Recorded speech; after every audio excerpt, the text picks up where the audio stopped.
Peidei. Vai, 1, 2, 3, pumba. Em primeiro lugar eu peidei. Tá. Agora em segundo eu vou fazer uma gravação. Começando, 1, 2, 3.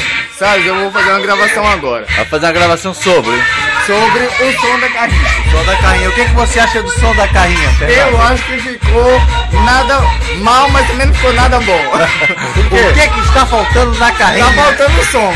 Tá faltando som. É, Mas tá tocando som. tá tocando som, mas falta o som. Mas falta o som. É. O que Então você é sinal acha o quê? do som da carrinha? Eu acho que tá faltando som. Direto da Rede Globo tem permisso de apresentar a reportagem. Tava falando do que mesmo? É, do som da carrinha. Ah, o som da carrinha? som da carrinha. Aquela porcaria daquela carrinha prata? Não. O som da O carrinha som tá bom. tocando. Tá Tá mas tocando o som da carrinha. Mas a porcaria é o que? O som ou a carrinha? Não, é a carrinha do som. É, A é o carrinha som da do som, carrinha. mas é assim, não percebo qual é a Os lógica dois. da coisa. É assim, a prática que não presta? É a prática? Não, é a prática. A prática do som. A prática do som. E os outros falando Mas também. você não tem vergonha de serem dois pretos falando na televisão assim? Não, Mas nós é que ele somos falou artistas, ele somos falou que é o artistas. sub, mas não é, eu acho que é o móvel.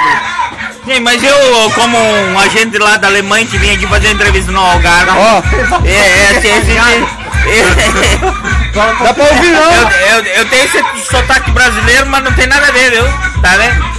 Esses dois pretos estão achando que são gente reclamando de som, tá vendo? São pretos. Não. E nenhum dos dois tem. Artista. Olha, e os dois não tem cabelo ainda.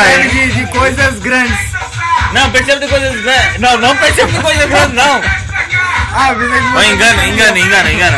Corta. Rede Globo. Gravando de novo, gravando. Mas eu acho que o som da carrinha não tá um som bom.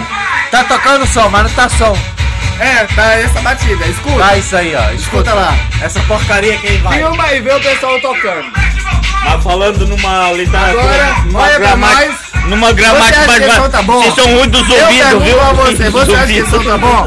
Quer que eu te responda? Não tá. Isso vai entrar, sabe onde? Não gosto disso.